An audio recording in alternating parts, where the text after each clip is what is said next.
Good afternoon, everyone. I'm Assistant Sheriff Chris Jones, and I'm here to brief you on the details, as we know them today, about an officer-involved shooting that occurred last Monday, June 22nd, 2020. This is the 10th officer-involved shooting of the year and non-fatal number 6. This time last year, we were also at 10 officer-involved shootings, and we had 7 fatal at that time. This incident occurred June 22nd, 2020 at approximately 10:04 a.m. The original call was a person with a knife and a sword. The location of this event was 2151 Citrus Hills Avenue, Las Vegas, Nevada 89106, and that's located in our Bolden Area Command. You can see the map to my left. The officers involved are Sergeant Matthew Vorse. He's 42 years of age. He's been with Metro since 2002. In this incident, Sergeant Vorse was armed with a Glock 21C 45 caliber handgun. It was equipped with a tactical light. This investigation revealed that Sergeant Vorse fired 15 rounds, 1-5. Second officer was Officer Nicholas Gomez. He's 26 years of age, and he's been with Metro since 2019. In this incident, Officer Gomez was armed with a Smith & Wesson M&P 9mm. It was equipped with a tactical light, and the investigation revealed that Officer Gomez fired 7 rounds.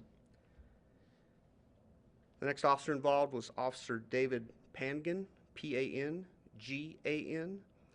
He's 44 years old and has been with LVMPD since 2016. In this incident, Officer Pangan was armed with a Glock 17 9mm. It was equipped with a tactical light, and the investigation revealed that he fired 5 rounds. Next officer involved is Officer Justin Terry, T-E-R-R-Y.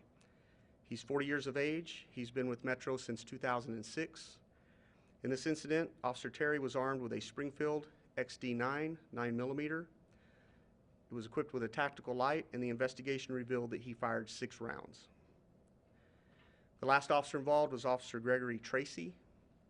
He's 39 years of age and has been with Metro since 2008. In this incident, Officer Tracy was armed with a Glock 22 40 caliber handgun. It was equipped with a tactical light, and the investigation revealed that he fired 1 round. All of the officers are assigned to Bolden Area Command. We do have body-worn camera as well as a 911 tape that we're going to show you shortly after my comments. The suspect in this incident was Edward Alexander. Mr. Alexander is 51 years of age. He's a black male adult, 5'9", 198. He's pictured to my left. During this incident, Mr. Alexander was armed with a Glenfield Model 60 rifle, 22 caliber. The rifle was loaded with 1 round in the chamber and 8 additional rounds in the magazine tube. Mr. Alexander was also armed with a 27-inch samurai sword during this incident. The investigation revealed that Mr. Alexander did not fire the firearm during this incident. Mr. Alexander is a convicted felon for weapons-related charges.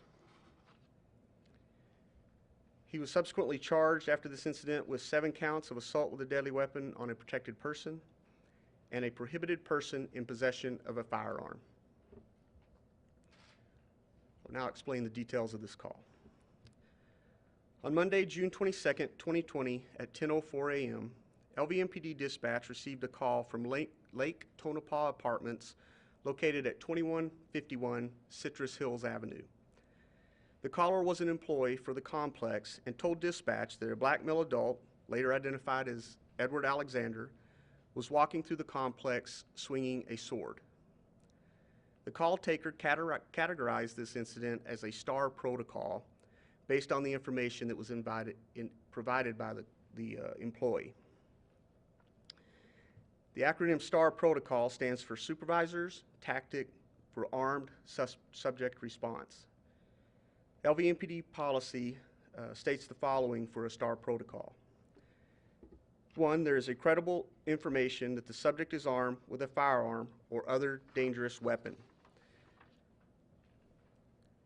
That firearm or other dangerous weapon is being used in a manner that can cause death or serious bodily injury.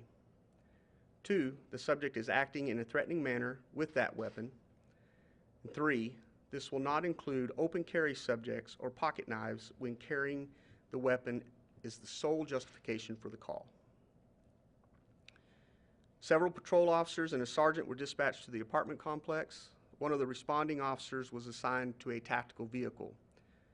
A tactical vehicle is a specially equipped vehicle with low lethal tools that officers can utilize to help bring volatile situations to a peaceful conclusion.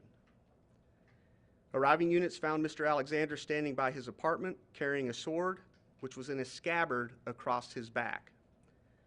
Officers began dialogue with Mr. Alexander, asking him to put the sword down. Mr. Alexander went onto his patio and refused to step back out of the porch area. Mr. Alexander told officers that he had PTSD and was not taking his medication. He was clearly agitated and upset while he was speaking to the officers. As more officers arrived, an immediate action team was formed, and officers were equipped with several low-lethal weapons to include a low-lethal shotgun and a 40-millimeter launcher. Each of these officers also carry a taser or electric control device on their belt. Officer Gomez, Officer Pangan, Officer Terry, and Officer Tracy were part of an immediate action team. Sergeant Vorse arrived, and a few minutes after, officers established communication with Mr. Alexander.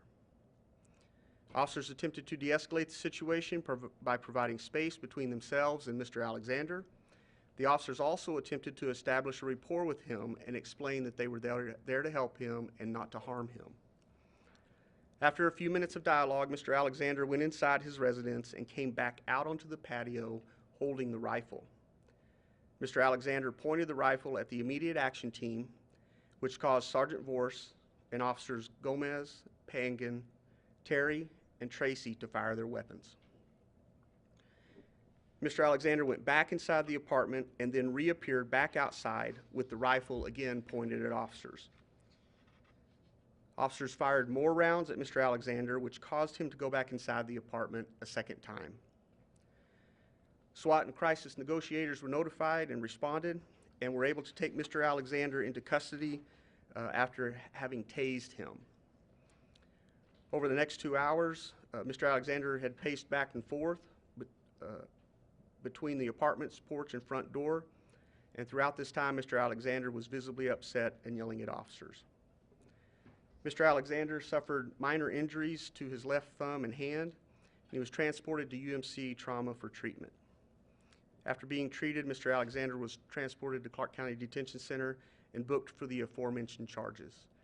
I'll play the 911 tape first, and then we'll go into the various videos of the event.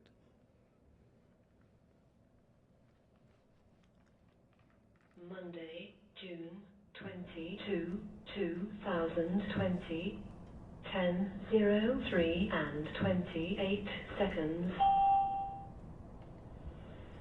911 emergency, Barry 15975. Do you need police, fire, or medical? Police, To what address or location? 2151, yes, 2151, Citrus Hills Avenue. I'm going to specific apartment number. It's regarding apartment 1104. Is there a building number? I don't know what the building number is offhand. At the Lakefront apartment? Yes, Is there a gate code? it's panel 2151. Okay, what's going on there? Okay, so we've had problems with this resident's guest. Right now, apparently he has a sword that he's slinging around. And this is a senior property, and I've got a bunch of seniors that are really scared.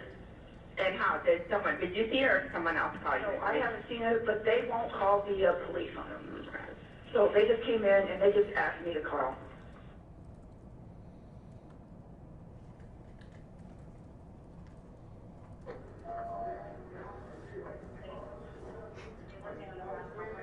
Okay. Well, Marshal 2 William 1 TV. We are out with the subject. He is a BMA, gray shirt. He has a sword on his back in a scabbard.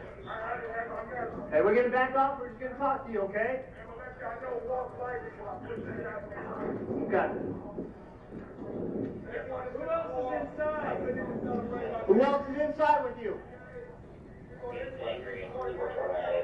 Hey Terry, you got the radio verbals? Get on these. Instead of an immediate action team, I'll have a CIT establish contact, and then we're going to go ahead and deploy a 40, have it immediately available.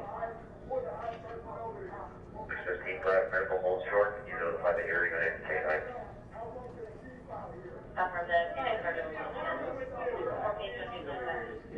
Let's set up on this tree. Set up right here. Right on the tree. I got the 40. You got lethal. Coming up south. Hey man! We're not mad at you, man. We just want to figure out what's going on. At this point, he's been on the patio, so he only has that in the interior. Get this shield out of my vehicle.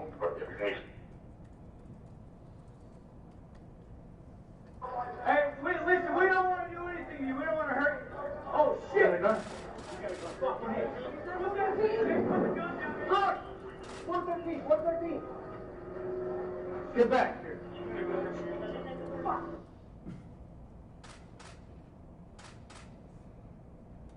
You'll see him raise the rifle up.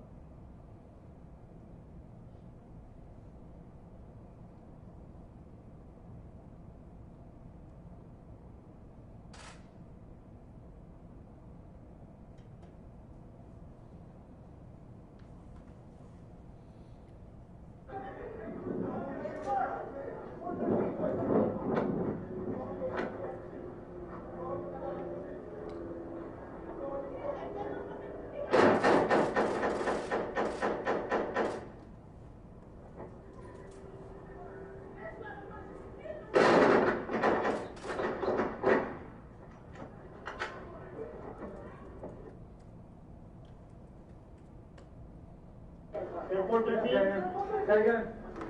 Guard! 413. Get back.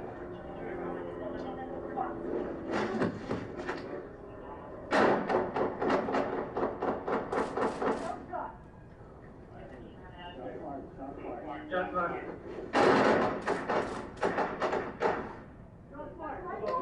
You got a long gun, you got a rifle. I got a shot. You got a rifle. You got a rifle. As you probably observed in the one photo of the rifle, it does appear that at least 2 of the rounds struck it while he was holding it and pointing it toward the officers.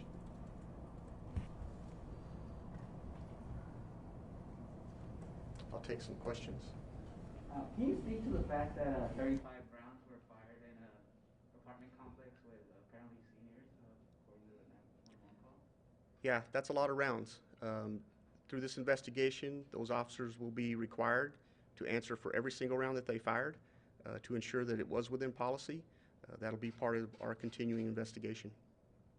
Can you describe some of the de-escalation tactics that we saw watching this video? Yeah, you saw some of them as they were trying to establish dialogue with Mr. Alexander, ensuring him that they were not there to hurt him. They wanted to get him help. They knew going into this from the reports from the person that called in that he potentially was suffering from PTSD. Each of our officers are CIT trained, crisis intervention trained, to deal with people who are suffering from a mental illness or episode. And that's just them trying to talk to him and calm him down, get him to understand we're there to help him. And he was taken into custody by a taser. I know you said he got tased. At what point did the tasing happen? We negotiated with him for approximately 2.5 hours. As you see the stairs there in front of the apartment complex, he eventually walked further out from the apartment where an officer was able to approach him, and another officer came up from the side and was able to tase him and take him into custody. So he was not shot at all, just suffered some injuries? So he got an injury to his left hand that we believe was from a fragment of a bullet. But you're correct, he was not shot. Were you able to kind of clear the area know if there were any residents nearby during the shooting? Yeah, as with any situation like this, we do perform evacuations, or we have people shelter in place depending upon what's the safest. There were witnesses. Those witnesses are being interviewed through the course of the investigation. One more question. You were mentioning that the suspect has PTSD. Do we know if he is a military veteran? So we did check. There's no indication right now that he was military, and he was the one who informed us he suffered from PTSD. Thank you for coming out this afternoon. I appreciate you being here.